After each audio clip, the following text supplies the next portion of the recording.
Well, thank you guys for logging on this evening after a busy day. My name is Dr. Paige Harrington. I'm the Medical Director of Emergency and Referral Services of Vets Pets. And I reached out to Dr. Natalie Young about different things that we might need to have addressed. And obviously controlled drugs is one that's always a hot topic and one that's obviously required for our renewal in most of our states in our country. I've worked with Dr. Young on a few projects, and it's always such a joy.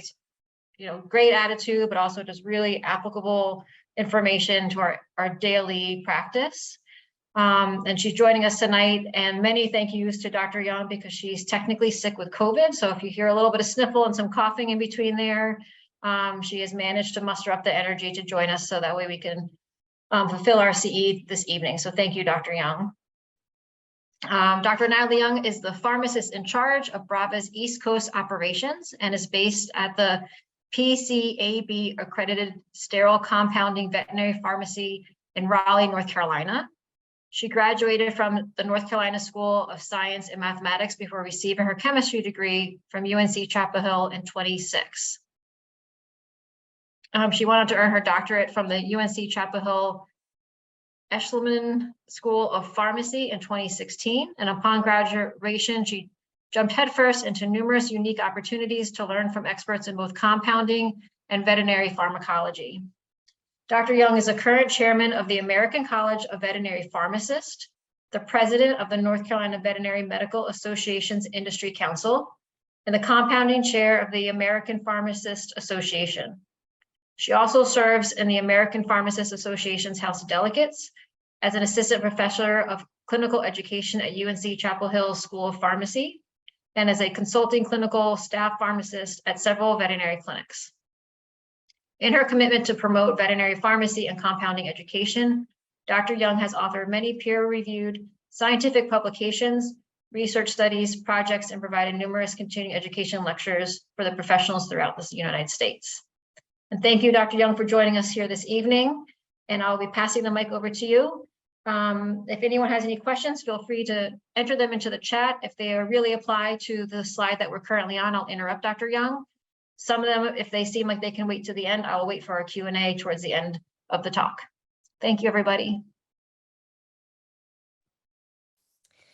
All right, thank you, Dr. Harrington.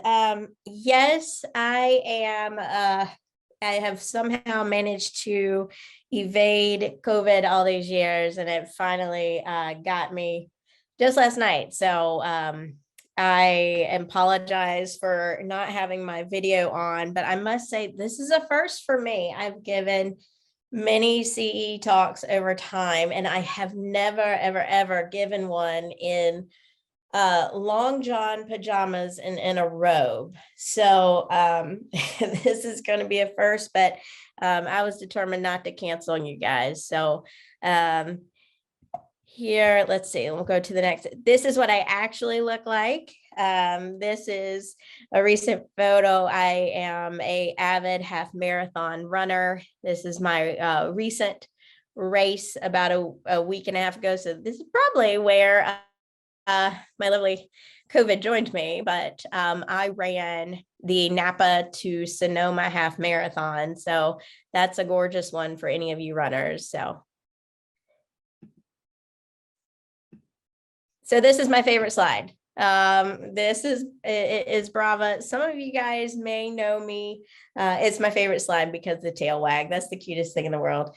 Some of you guys have worked with me for years. I did, after I did my postdoc training, I started Reload Veterinary Pharmacy, which then caught the eye of some wonderful people that are making big waves in health and technology and upfitting the compounding labs and the latest and greatest in veterinary healthcare. And so in the transition, we became RVP, and now we are officially Brava. So I know everyone's confused. We're loving changing names all the time, but that is who we are, and that's who will stay.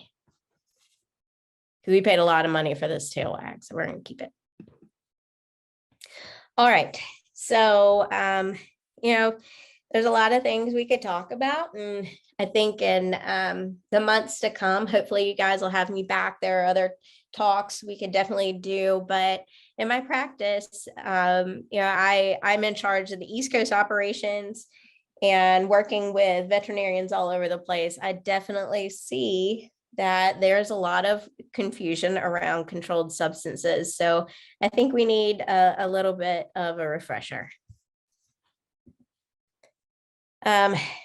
As Dr. Harrington was mentioning, I I do a lot of things. My husband calls me a metal hog. So here's some of the things I'm involved in currently.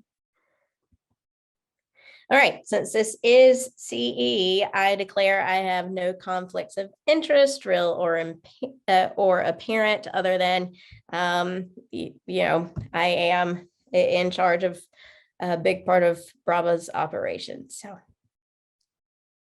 right, we always have to have our objectives. I'm not going to read those to you, but these are some of the things I really hope that we accomplish by the end of the talk. But I'm very informal with my talks. If you would like to take some of the conversation in a different way, please feel free to pipe up and ask questions. I love questions.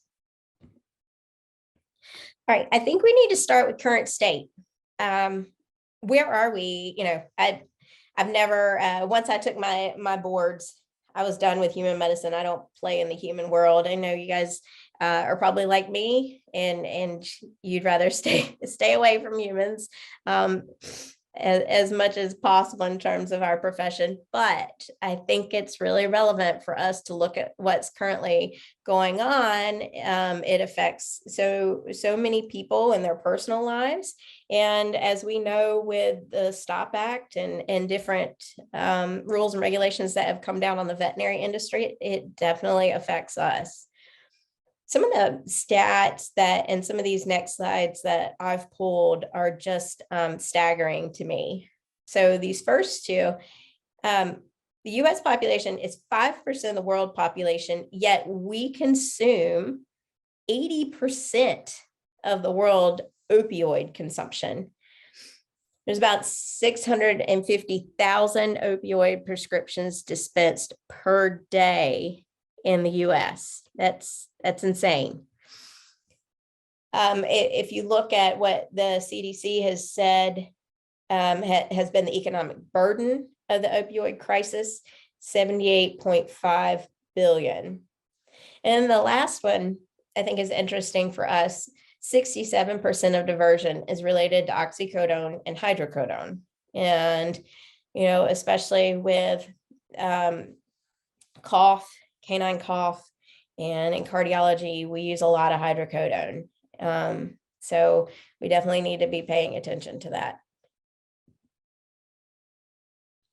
And this is just driving the point home further about where the United States stands compared to other countries.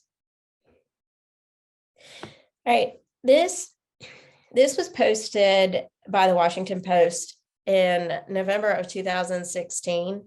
And I still remember the first time I saw it. Please do yourself a favor and Google this and look it up. It's absolutely heartbreaking. A mother had overdosed and she's in the aisle and in the toy aisle, and her daughter is there with her little PJs on, and she's just pulling on her mom's arm. So when people try to say, this isn't a problem, yeah, I think it is.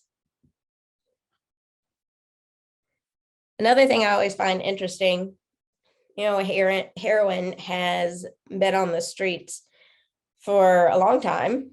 And then, for drug dealers, that wasn't strong enough. So they went to fentanyl. And now carfentanil is starting to pop up. And this image right here shows a lethal dose of each medication. This with carfentanil, that's pretty scary. And I don't know if any of you have ever paid attention to what they're doing at the vet school up in Illinois. but there are some tremendous veterinarians up there. The website's called Working Dog HQ, as in headquarters. And they're doing a lot of work trying to protect our police working dogs, police canines, because look at this lethal dose. If that dog is just doing its job and sniffing out drugs, one sniff of carfentanil will probably take down that dog. I think this is a great cheat sheet for everyone. I tried to, these are the ones that we use most often in veterinary medicine. I think it's good to refer to, unless you're like me and you're having to take legal exams all the time that have all these on them, might not always remember which schedule is which. I put gabapentin on here with an asterisk. Currently, it is not a scheduled controlled substance in North Carolina. I think it's probably only a matter of time before it is, but it is definitely a controlled substance in other states.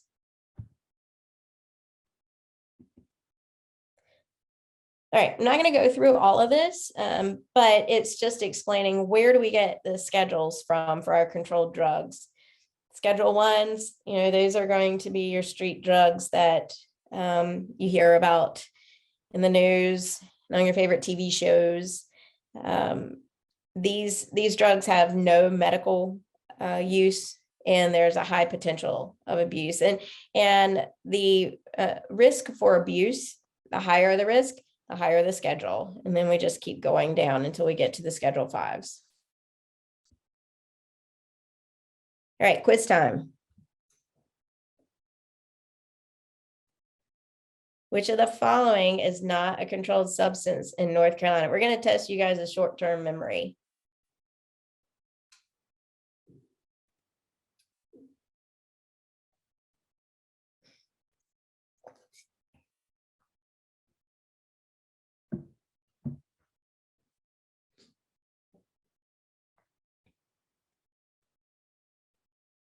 Nice. Good job, guys. Yep, trazodone.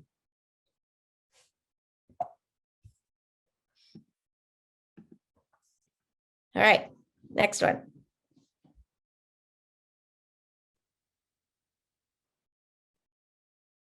How are controlled drugs assigned a specific schedule?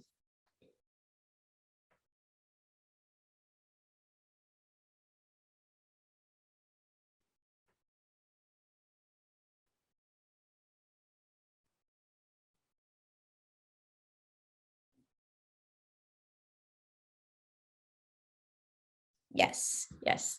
I promise they'll get harder. Just making sure everybody's with me. All right, let's keep going.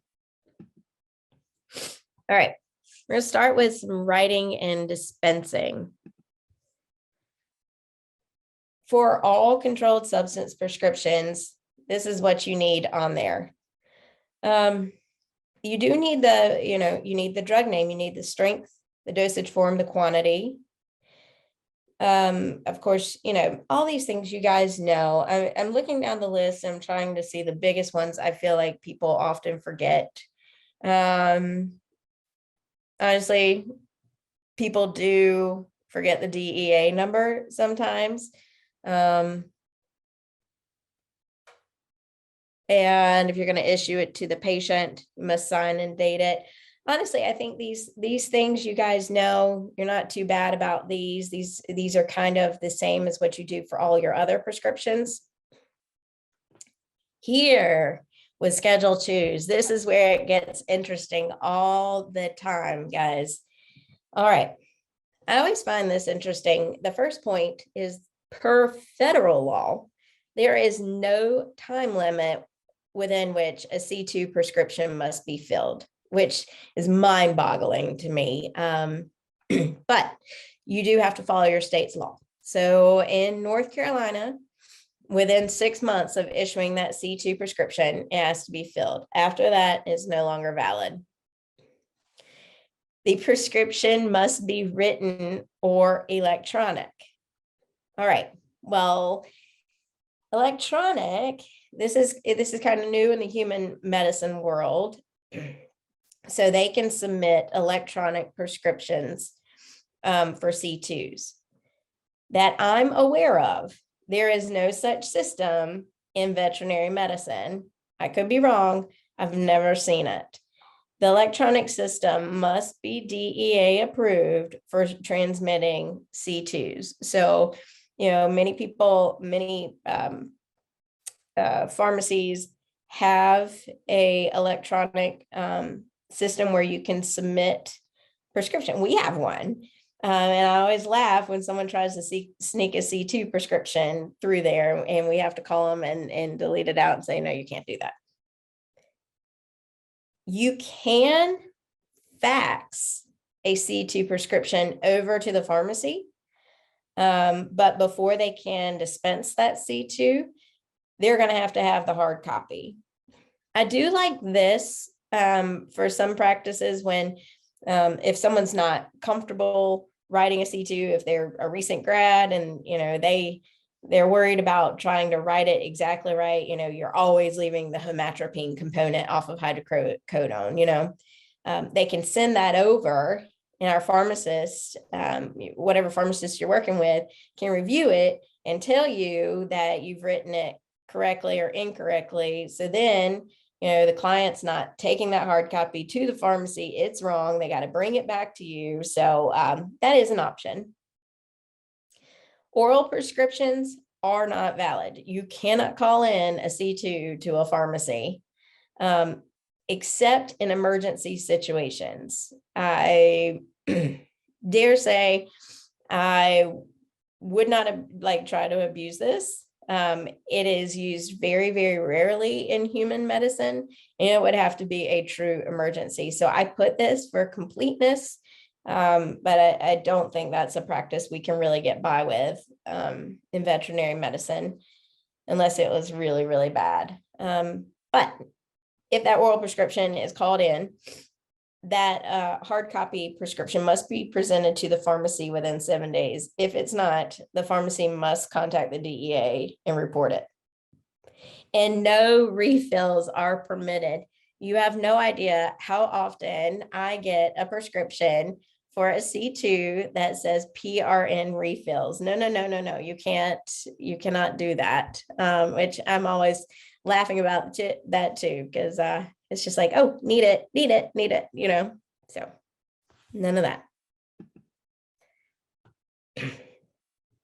All right.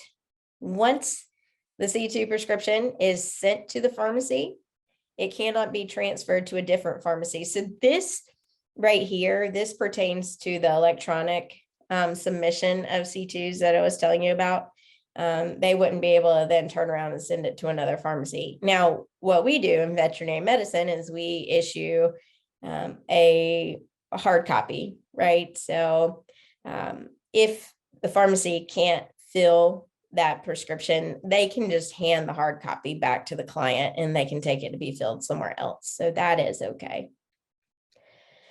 What you can do, and I'm not sure that everyone is always aware of this, you can issue 3 sequential prescriptions, not to exceed a 90-day supply. And it needs to, so you have to put the issue date. So the date you write those 3 prescriptions, and then usually this is done on a 30-day supply at a time.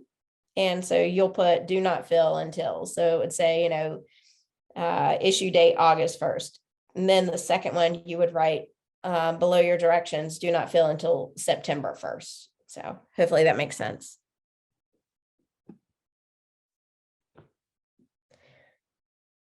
Partial fills, honestly, I think this even confuses pharmacists sometimes, but partial fills are allowed. I think, this is fairly new in the past couple of years. So you'll have some old school pharmacists who may not know this. And they'll say that if if your client doesn't want to fill the whole prescription, then they have to just let go of the rest, for lack of a better term, and they lose the rest of the prescription. That's not true. So if the pharmacy doesn't have sufficient stock of the drug, they have to fill the rest within 72 hours. here by the client. So, if they are dealing with a animal that they're not sure is going to be with us much longer, they can only, or, if it's expensive, we know this hydrocodone can be really expensive. So if they can't afford it all up front, they have a 30-day time frame within which time they can fill that whole prescription. Same thing for you guys. You can request a partial fill for your patient. And then terminally ill patients, meaning hospice patients, within 60 days. This is interesting. I always like to ask the veterinary questions for us with the boards of pharmacy, and I've not yet asked this one. I wonder if this would apply to our animals that are hospice patients. So that would be an interesting question to ask at some point.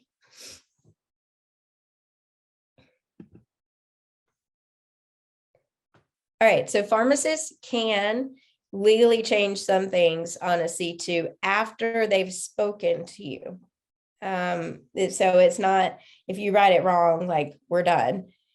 So they can they can change the things listed here: the date of issue, it can be added, it can be changed, the patient's address, the drug strength dosage form, the drug quantity, and the directions for use. But they can never change the name of the drug, besides, the brand generic interchange there, the patient name, or the prescribing veterinarian. So that would be your name and your signature. Those things they can never touch.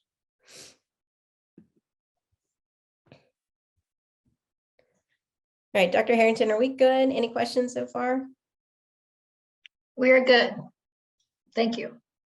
Okay, I just needed a sip of water. That was the whole reason. Okay. Schedules 3 and 4.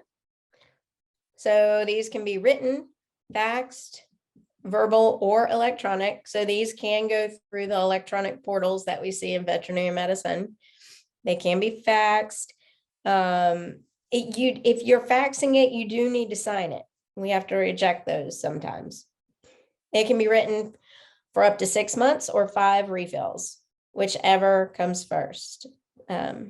Honestly, what I think I see the most confusion around schedules 3 and 4 is that people don't realize that it can be faxed over, but it can't, or verbal, honestly. So, and emergency refills are commonly limited to 72 hours. That means that, if it's a Saturday morning and, well, I was going to say it's a Saturday morning and we can't get up with you, but that's funny because you guys work all the time. So we can usually get up with you on a Saturday morning. But for a real emergency situation, we are allowed to do an emergency refill for 72 hours. And then Schedule 5s. Same thing here that we just talked about on the previous slide. Nothing new. Just remember, remember and recall what I said about gabapentin, that it depends on the state as to whether or not it's a Schedule 5. And, all states do have different laws and regulations, and some states are pretty strict. And God, I hate to beat up on California because I love California, but they really, really have some weird laws. So just check whatever state you're in. And I don't know if I'm not sure where everyone is joining us from, but if you're joining us from Virginia, you already know this, that gabapentin is a Schedule 5 for you. All right, PDMP. This is the lovely emails I get every single night because my system has to report to PDMP every single day. And I get a email that says, you did good. All of your prescriptions were submitted to us appropriately. So all pharmacies and anyone honestly that is dispensing controlled substances have to report to PDMP. So here in North Carolina, it is called the Controlled Substance Reporting System. And really what it is, I don't know if any of you have ever been in it. It reminds me of what I would envision the dark web being. It's kind of frightening, but what it does help us do is it helps us identify patients that are doctor shopping or pharmacy hopping. And you will see almost like a chat in there that's saying, hey guys, from a prescriber, will say, hey guys, my prescription pad was stolen. Don't take any, controlled substance prescriptions from me or something like that. So every state has different requirements for reporting prescriptions. In 2017, 34 states had exempted veterinarians from participating in the state PDMP. 16 required participation. There were several of us that were working hard. North Carolina Veterinary Medical Association was right at the front of fighting this because there are so many concerns about, you guys going into PDMP that, that can violate HIPAA. Which we don't have to worry about. And, you don't always have the software to be reporting to PDMP. So there was a lot of concern there with the STOP Act and us pushing hard to get an exemption for veterinarians here in North Carolina. And the Veterinary Medical Association was successful in that. What we were not exempt from here in North Carolina was requiring a controlled substance continuing education requirement each year for veterinarians. We do have one question that's come up. Yep. Is there a problem using a script pad that has an address for a practice an individual was in previously? I do relief only, but I do have a script pad from when I was an associate. If there are changes to be made, what would the address be for someone not in a single location?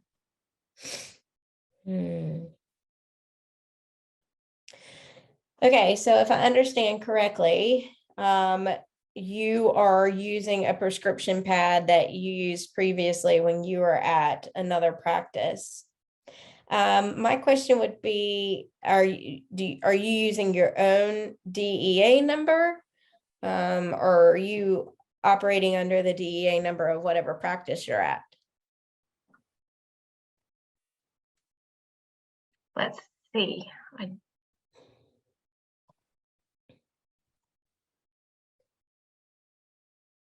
don't have an answer to that. So maybe this person will chime in. As the receiving pharmacist, I can tell you, I would have a problem with that if you were operating under the DEA of the practice and you had the wrong address on there. That would concern me. But if it's got your DEA number on it, what I'd like to see for specifically a C2. C2 is what I'm most concerned about, and I could be completely wrong here, and I'll definitely look into it further. But I think you would be fine to mark through and put the correct address for where you are prescribing from at that point. My biggest concern is your DEA number and making sure that that's valid. And actually, yes, this person has responded as yes, operating under my own DEA. Perfect. Yeah. It may be wrong, but I would accept that.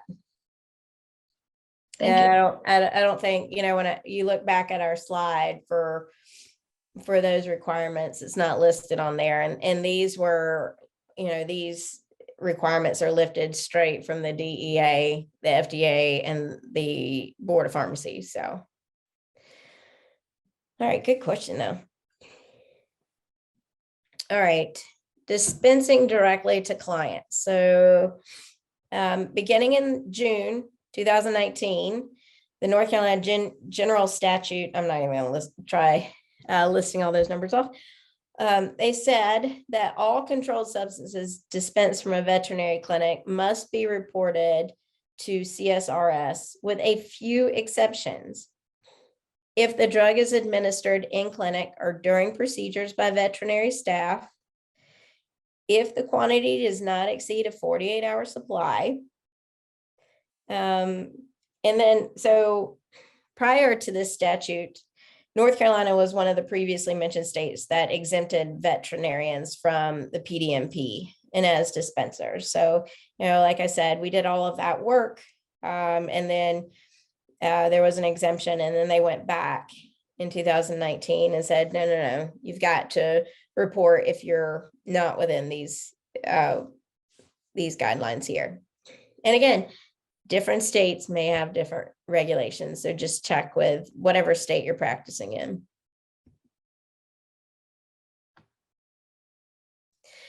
So per the statute, all dispensers must file reports to the controlled substance reporting system no later than close of next business day after a prescription is delivered. Like I said, our software just reports automatically every evening. However, veterinary dispensers are encouraged to report the info at least weekly. You guys are not dispensing controlled substance as much as a pharmacy, so I guess you get a little bit of a leniency there. Important to remember, if a controlled prescription is sent to a pharmacy to be filled, then it is the pharmacy's responsibility to report it to PDMP. So when all of this came down in 2019, I work with a lot of veterinarians all over the place, and many decided, I don't want to deal with this headache and having to report. So they just took on policy of just, letting pharmacies deal with the headache and just scripting out all controlled substances. So it's really up to you. Some of the bigger practices, they took the initiative to just keep it in-house and report. And I think they were able to actually get into the system and handle it pretty easily. All right, this is more for you guys just to go back. These links are active, so you'll be able to go back and reference some of the reporting requirements. And then you can email me and tell me if my COVID fever has just left me loopy and telling you all kinds of crazy stuff. All right, the STOP Act, enacted in 2017 to generally require that by 2020, all targeted Schedule 2 and 3 opioids. So this is another thing I think sometimes people are confused about with the STOP Act. It's only Schedule 2s and Schedule 3s. So for us, we're really not doing a ton of Schedule 2s and Schedule 3s, sending those prescriptions out into the community. Schedule 2s, I see hydrocodone when it was easier to come by. Excuse me. Threes, I'll see stanozolol here and there. And we'll see buprenorphine, but by and large, the STOP Act is not affecting a whole lot of the drugs that we're using in veterinary medicine. It does say that all initial prescriptions are limited to a 5-day supply for acute pain, 7-day supply for post-surgical pain. And again, I think that's just so fluid in veterinary medicine. An interesting thing, and I put the little texting bubbles right here because I have received so many texts about this. There's debate going back and forth right now because I believe there's been a couple of things posted online that veterinarians were not included as a practitioner to which the act applies. And then a lot of people are saying, well, what the heck were we fighting for when we tried to get an exemption with the STOP Act? I know that people were talking to DHHS. There's been a lot of back and forth. I've not heard clarity on this in the past couple of weeks, but again, I had to make myself laugh with all the chatter text. So stay tuned about that. All right, quizzes again. What is not required to be on a controlled drug substance prescription?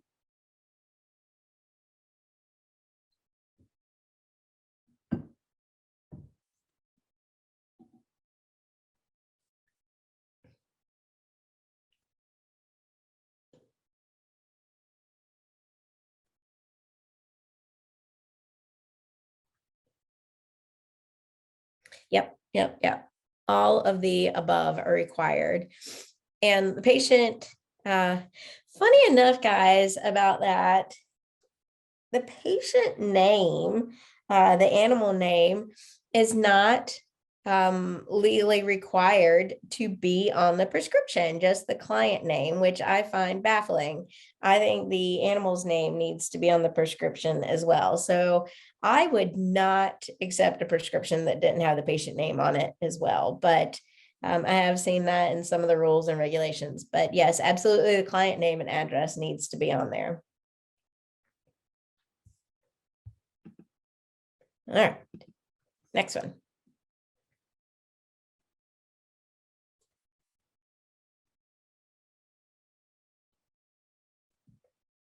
All right, Schedule 2 prescriptions can be sent in which of the following ways?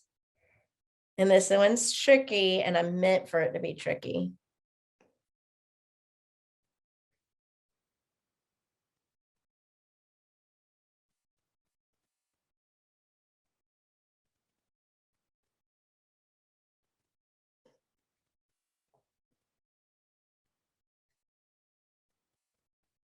Yep. So I got 4 of you.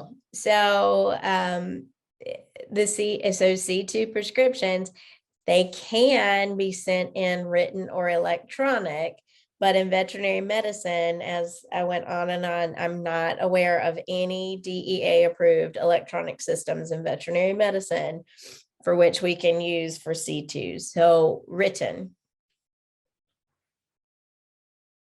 All right. Okay. Inventory is so fun as a pharmacist. The inventory for you guys. So the DEA says you first open your practice. First, we first open a pharmacy. We've got to take an initial inventory. And then this is laughable to me, but at minimum, we have to take inventory of our controlled substances every 2 years. My PCAB accreditation and Board of Pharmacy, I can promise you would not be happy with me if that's all I did. But we honestly, I take controlled substance inventory every 3 months. It's required for me to do it every 6 months. I don't think you're wrong if you did it every month, honestly, but what the DA would be looking for is every 2 years. So when you do your inventory, so you have to write the date of the inventory, and you need to do that at the beginning of business or at the close of business. You cannot do it during the day while people are going in and out of the drugs and counting them out while you're trying to do a count. So beginning or end, what you need to include, and we have like a nice, I talk about us being such a tech savvy company, but we do use an Excel spreadsheet for our controlled substance inventory. If anyone would like to see an example of what we do with our fancy schmancy Excel sheet, please just feel free to reach out to me. I don't mind sharing what we do, but you need to include the drug names, the dosage form. So that would be okay if it's tablets, if it's liquid, things like that. The strength, the quantity in each container, and then the number of containers. So if it's a sealed, unopened container, you're going to need an exact count. And there's no need to open for the count. No need to open it. So when I read this the first time, I honestly had to look at it for a minute. So it's saying it needs an exact count of the sealed unopened container, but you don't need to open that container just for the count. Just use whatever's listed on the bottle. And then, so the open container requirements for what's this, Schedule 1s. I don't know why any of you guys would have a Schedule 1 in your clinic. If you do, don't ever tell me. But your Schedule 2s, you're gonna have to do an exact count. For your Schedule 3, 4s, and 5s, you can just estimate if it's 1,000 dosage units, 1,000 milliliters or 1,000 tablets or less. But if it's above 1,000, you need an exact count. So, word to the wise, keep a small inventory and nothing above 1,000. So when you file your inventory, your C2s need to be on one sheet by themselves, and your C3s through 5s will be on another sheet. And then whoever, so in our pharmacy, the pharmacist in charge has to sign and date those. You guys, I would probably say that one of your veterinarians or your medical director needs to sign that and date it. Whoever ultimately is ultimately in charge of those controlled substances needs to sign and date it, and then just file it. Oh, thank goodness. All right, diversion. We're going to get into this. And the reason I say thank goodness is because I'm ready for some discussion from you guys. And I think when I've given this talk in the past, this is when it gets pretty lively. So let's start with recognizing client diversion. Is anybody willing to unmute and share a war story of dealing with client diversion, or how you would recognize that a client was diverting? Alicia Meyer is asking to unmute you.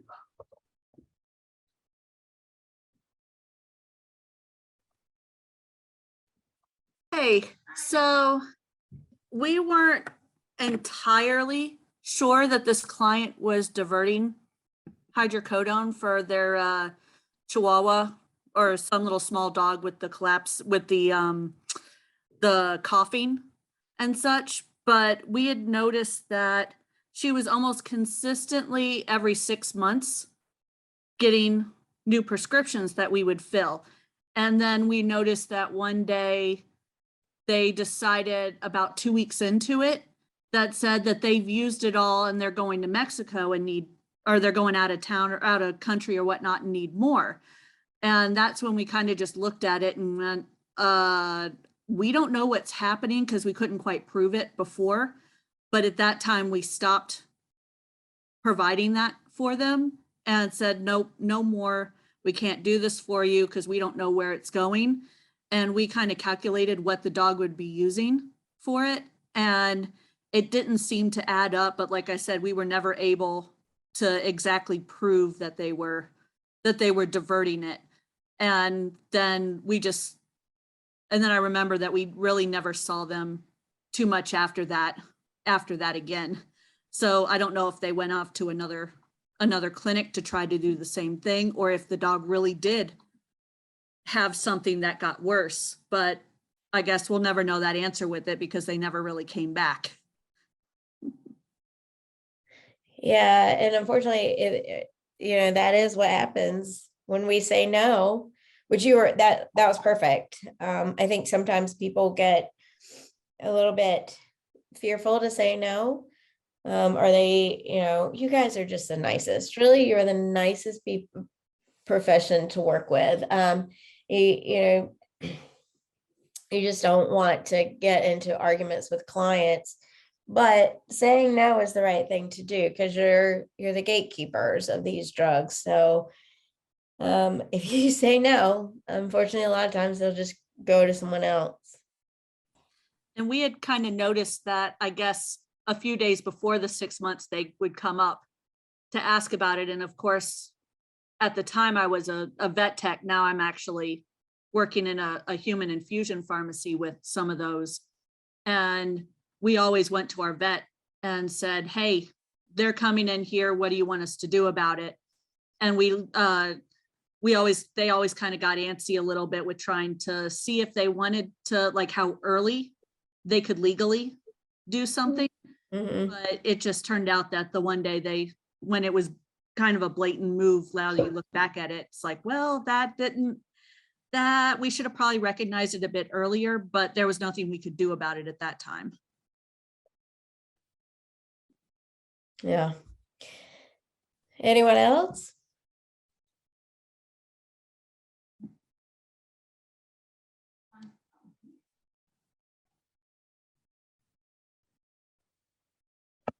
If you want to talk, please press the raise hand button. There we go. Kelsey Smith asking to unmute you.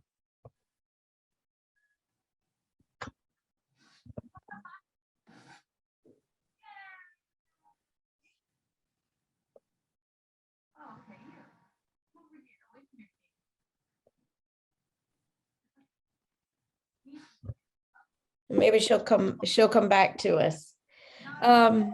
Just stop me if we get her on. Maybe this will trigger some ideas for you guys too. So ways that you could recognize client diversion, definitely vet shopping. This is something I would see on my end more than your end, is when I start seeing prescriptions coming in from all over the place for a patient. And rest assured, I like to play cop. So if I saw that, I'm calling all veterinarians involved to alert them, because that's a big sign. Injuries of suspicious origin or incomplete history. Guys, I kid you not. I heard of at firsthand of a case where someone taught their dog to cough on demand so they could get a hydrocodone prescription. So they'll do some very creative things, reporting symptoms that don't match what you're seeing in the evaluation. This is a big one, claiming that the medications were lost or accidentally left behind. And yes, we're going to give the benefit of the doubt the first time, but after a while, the second time, come on. And in our practice, in the pharmacy, what we do is if this happens, we put a note on the profile, because, we all have busy lives. We see so many, we go through so many patients each day. You can't remember all the cases, but get in the habit of putting a note in there, because the next time, if it happens again, okay, we might need to look at that closer. When they request specific controlled drugs, I love when they request controlled drugs that we absolutely know are not used in animals, like Percocet. We know that Tylenol is toxic to cats. And so when they start asking for that, then, that's a red flag. Requesting refills, as the doctor was just talking about, and, refusing to return for rechecks. And then definitely becoming hostile when you refuse the controlled drugs prescriptions for them.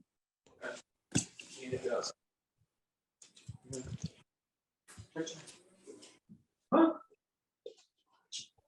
right. Now we'll move on. Recognizing staff diversion. Now this one's a little bit harder, and this one can hit home and can become quite personal. But anybody wanting to share here?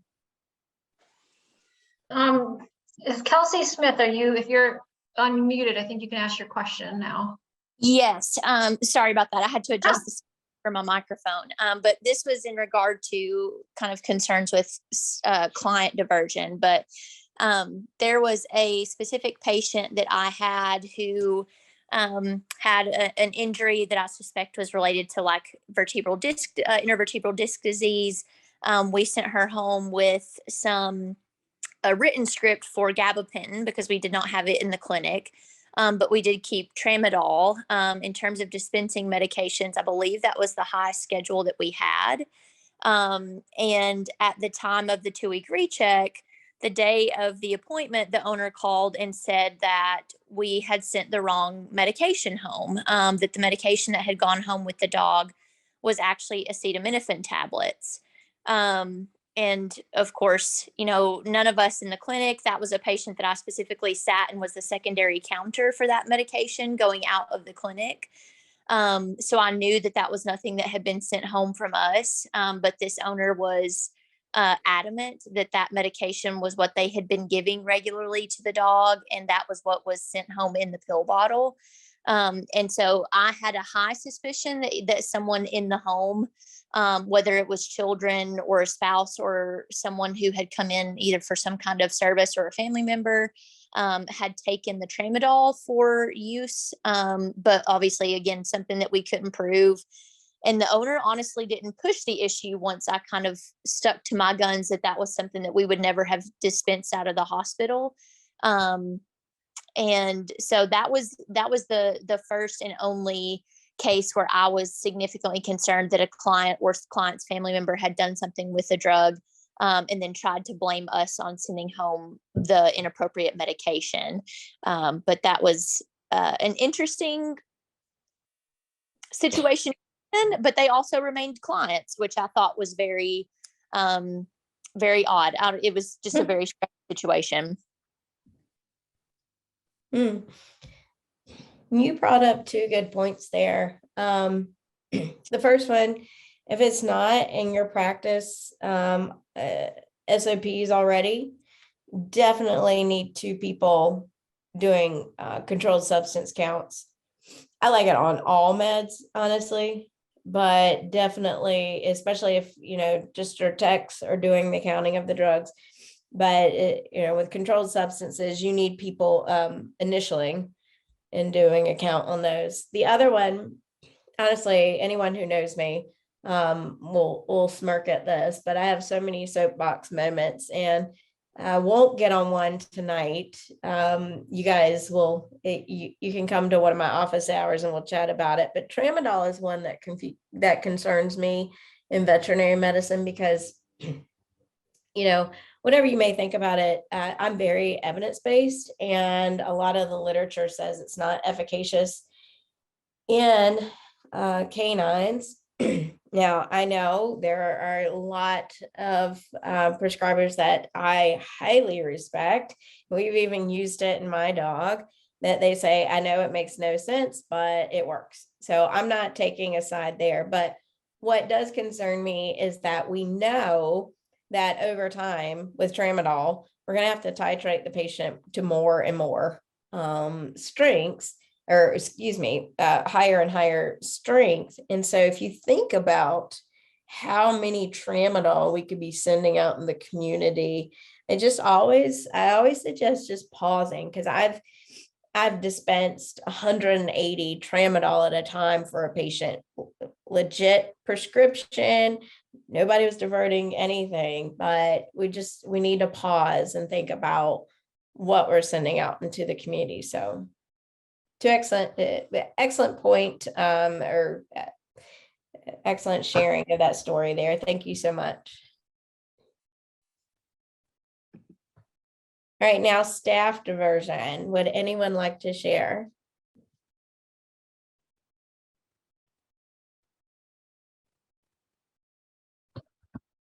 Dr. Worthy asking to unmute you. Thank you. Excuse me. So I had a story. It was tramadol with the staff diversion, and it was probably about 4 months into my experience here with practice, partnership, and ownership. And it was almost by accident that I started figuring out what was going on. We had twice within 24 hours, a client call for a tramadol script where it looked like they had gotten a refill within the previous 2 to 3 days, definitely within the week. So, and that sounded really suspicious, because both of these clients I had no reason to believe that they were diverting or doing anything suspicious with their medication. So I looked further into the transactions and noticed that both of them were cash only purchases, and it was the only item on the invoice for these refills of the tramadol. So thankfully we had cameras in our clinic. So I went to the camera and found footage of the receptionist accepting the filled medication from the technician to quote unquote put up front. And I saw her ripping a label off and putting it in her bag. So she was requesting the refills for her own behalf and purchasing them so that the numbers would add up. Yes, cameras are wonderful, aren't they? Yes. Yes, I would highly recommend a camera, and I would point it directly at wherever your controlled substances are held and or counted. I know several stories of how staff was caught diverting from a camera, and they can't argue with you with a camera. No, she couldn't. We showed it to her. I was like, well, can you tell me what I'm seeing here? And she's like, yeah, it's what it looks like. She claimed it was for her fiance, not for herself, and I'll never know the difference there. But yeah, she admitted it right away with the camera.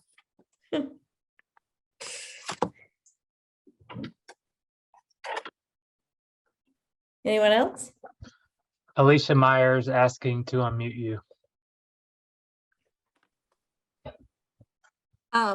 This wasn't at the vet practice I worked at, but when I started outside of the vet practice, since I wasn't too familiar with the human side of it, but it's still the same concept of within like the first few months that I was there, we were told why we have people, why the person who ordered the drug, whether it's controlled or otherwise, can't be the one who receives it, was because apparently before I got there, like a year or so before I got there, they had noticed that some of the drugs were being ordered and received by the same person. And the only way they found out that that was happening was because one of the managers had stayed back one night to finish paperwork and was like, why is there a delivery coming at this time of night?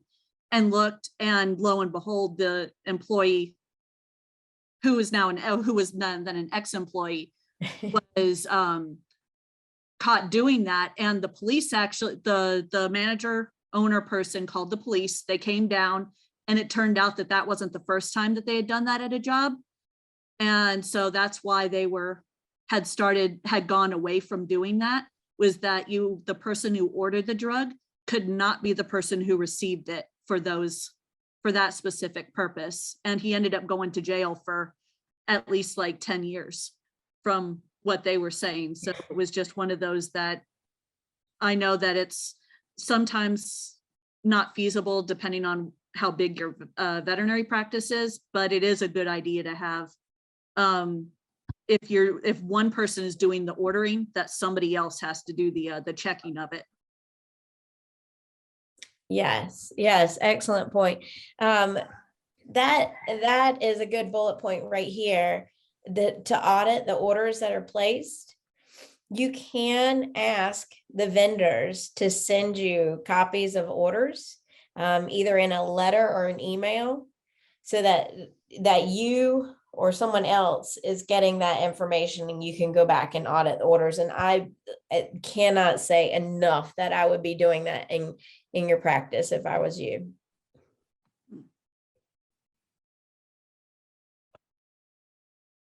Anyone else?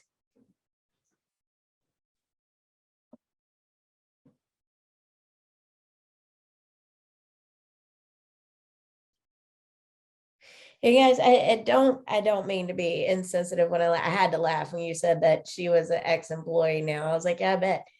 But I don't mean to laugh and be insensitive. This really is a disease, and it is really heartbreaking. And a lot of times the people that are caught up in this, I think deep down they don't want to be.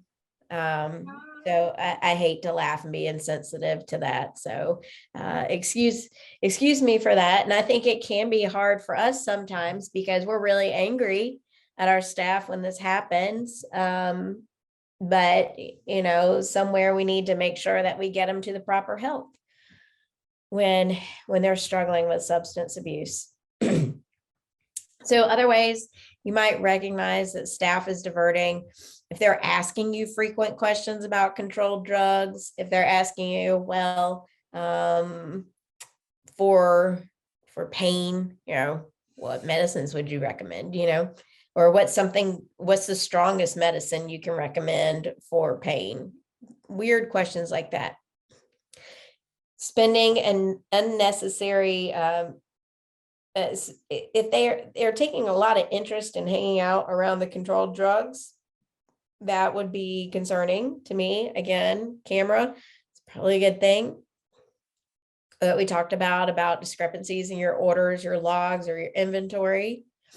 And going back to when we were talking about always assigning 2 employees to fill a controlled prescription.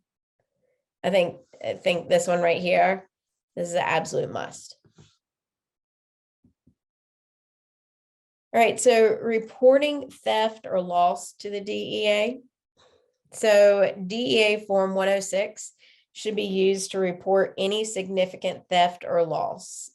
So they're very vague in what they define the need to report as a significant loss. They don't specifically define that for us. And so that really is up to your professional judgment.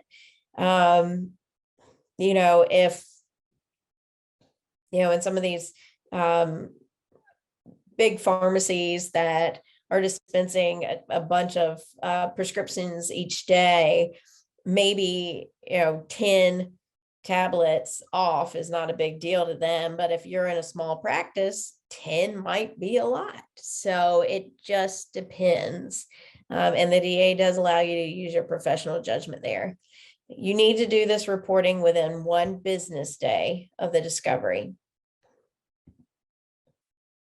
All right, another question. So who's responsible for reporting to PDMP or CSRS here in North Carolina?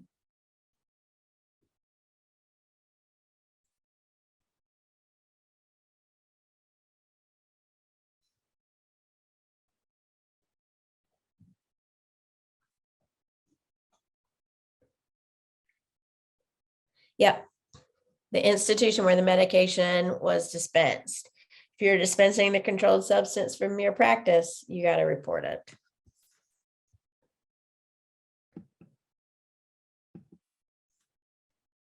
All right, last one. How often must inventory be completed with controlled substances?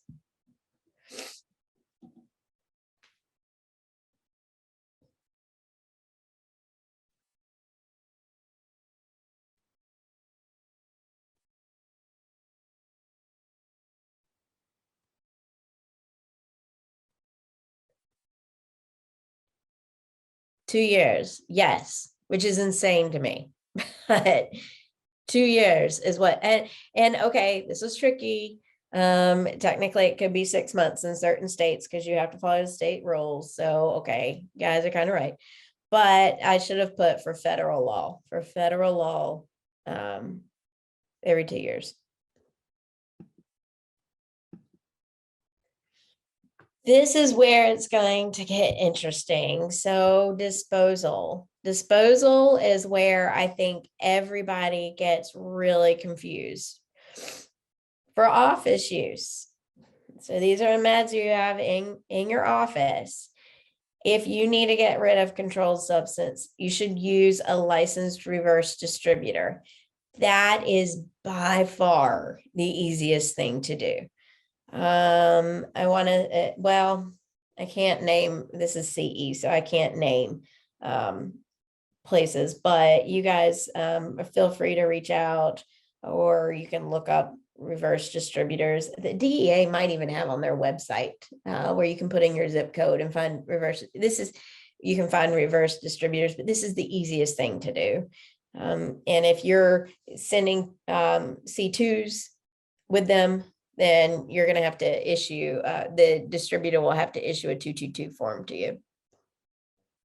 So breakage, damage, or spillage are not considered a loss. If recoverable, The disposal must follow DEA requirements, and that means using DEA Form 41. If it's not recoverable, then what I would do is document the incident in inventory records and have 2 witnesses sign it. You don't need to fill out a DEA Form 41 in that case. For drug wastage, I get asked this a lot. So you should properly record this in a logbook or some kind of electronic record keeping system if you want to get fancy, but you don't have to fill out a DEA Form 41 for that.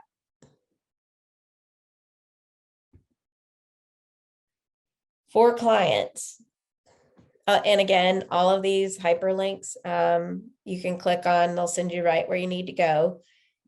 There's drug take back locations.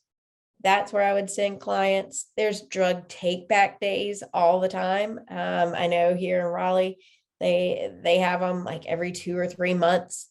You can just Google it. You can find out. FDA has a great little video here that you can watch.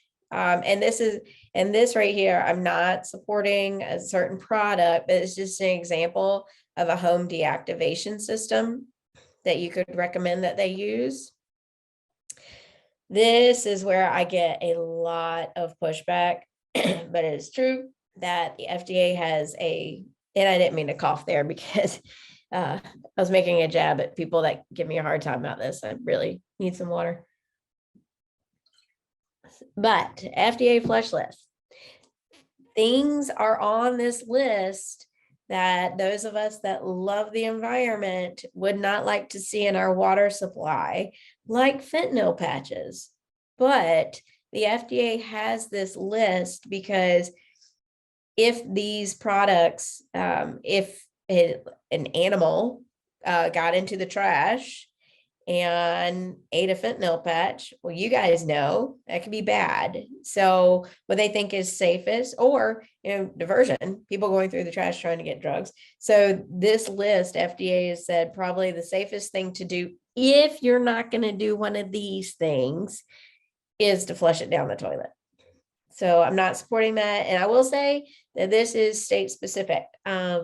In Alabama, they do not allow you to flush fentanyl patches down the toilet. So just, you're going to recommend that, pay attention to what your state says. Less ideal, but still valid, is to remove the medication from the packaging and throw it away, mixing it with, use kitty litter, coffee grounds, something that's going to make it undesirable. I would push for drug take back days and taking them there. Next would be instructing them to order one of these envelopes that are sent to their home. They put the drugs in it and then they send it back to a reverse distributor. That's a great option as well. What they can't do is bring them back to you. So that is not allowed. They can't bring them to me either.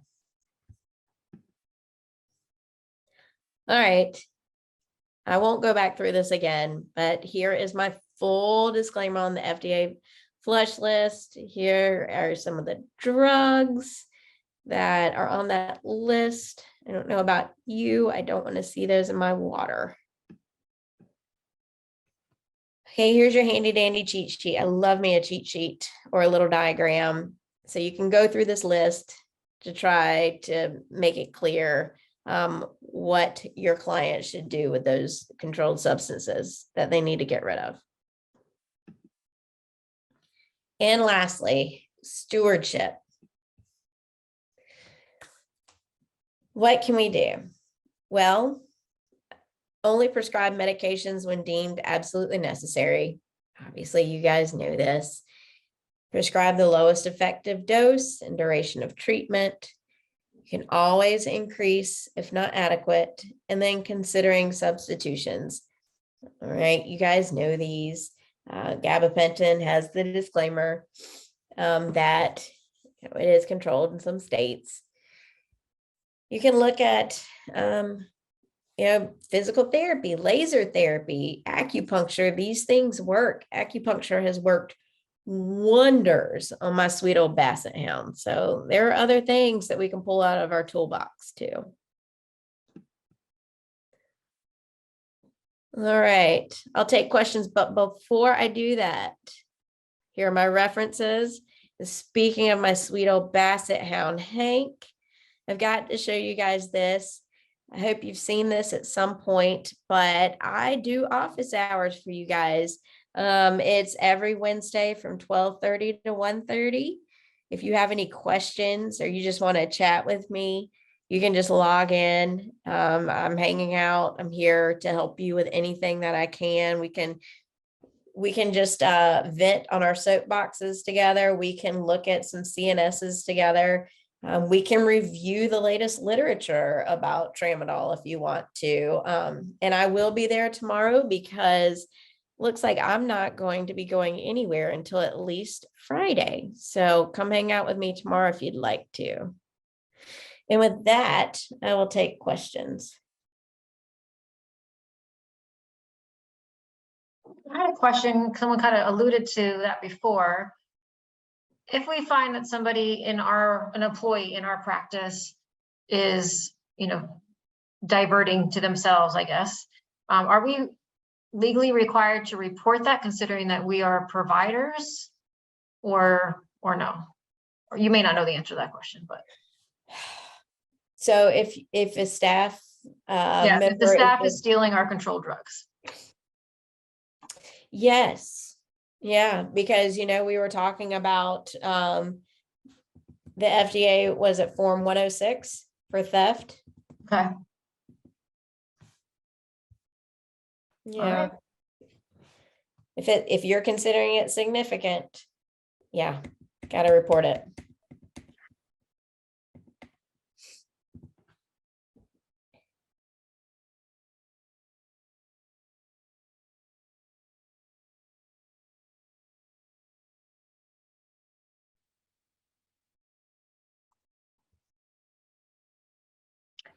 We have one question. Is there not an online system that vets can use to see if a client has been reported as an abuser in the past? I think the only way you could do that would be with the CSRS, which you can register for. You can go in, if you're here in North Carolina, you're a prescriber. You can go in and create an account. Just be aware, well, I would have some kind of SOP in place for HIPAA if you're going to do that. And definitely keep your password to yourself.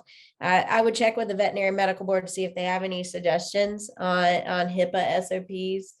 If you need some advice on a HIPAA SOP, I'm happy to do that as well. But once you get all that in place, you can go in and register, and that's the only place I know of to check.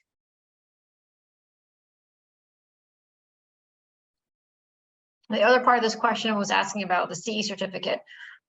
We will be emailing the CE certificate to all that joined us tonight within the next few days, usually by the end of this week. So thank you. And one thing of clarification, Dr. Harrington, I don't think this was submitted for controlled substance CE, was it? So I don't want people to be confused and think this counted as their controlled substance CE, but I'm not sure. Yes, it will for the North Carolina Medical Board. I can't speak for other states. Oh, perfect. So this will count for 1.5 hours of the required 2 hours for North Carolina.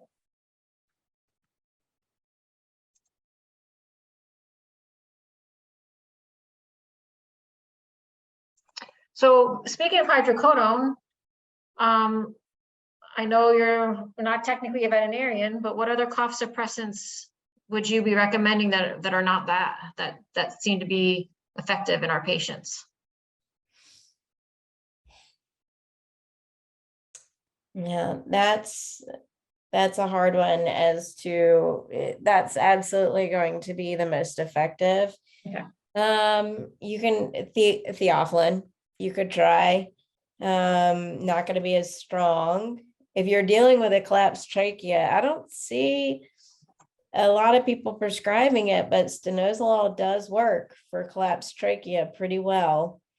And funny enough, oh my gosh, I feel like Cerenia is used for everything, right? It's like Cerenia is going to cure the world, but there is literature to say that Cerenia helps with cough. Interesting. Thank you. Yeah, and I will say with the hydrocodone shortage, though, there are pharmacies that are compounding hydrocodone. If it's, if there's a documented shortage and you're having a hard time finding it, I don't, just because oh my gosh, having a whole bunch of hydrocodone powder in my pharmacy is something that'll keep me up at night, but some do.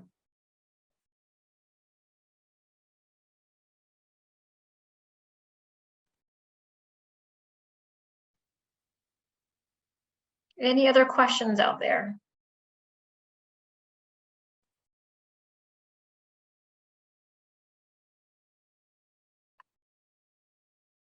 Well, Dr. Young, thank you for joining us in general and don't feel 100%. We really, really appreciate you joining and for your information and for your dedication to our profession. Yeah, absolutely. I'm going to go take some ibuprofen, but thank you, everyone. And please reach out if you have any questions. Good night, everybody. Thank you.